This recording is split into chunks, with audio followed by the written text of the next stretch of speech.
असा हिरा, मग आमच्या सारखे तुमच्या सारखे चांगले चांगले हिरे नष्ट व्हायला कारणीभूत काय आहे? ढेकणाची संगत. काय? आणि अशा ढेकणाची संगत, वाईट बोलणारी लोक बाजूला करा. ह्याची त्याची निंदा करत असतील बाजूला करा. खाया पिया घालणारी ही पण माणसं बाजूला करा. सहवासात घेऊ नका. तुम्ही जर वाईट आपल्या घरात आणली तर आपल्या घराचं वाटोळं झाल्याशिवाय राहणार नाही.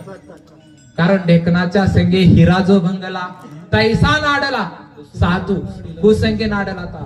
एखादा साधू जरी असला आणि इथं मंदिर असं उघड्यावर असेल आणि एखादी चोरी गावची त्याचा पाठलाग करीत असेल, इथं झोपला असेल, ते चोर इथं आले त्याचं कामरून घेऊन झोपले तर त्या चोरासकट त्या साधूला मारलं जातं.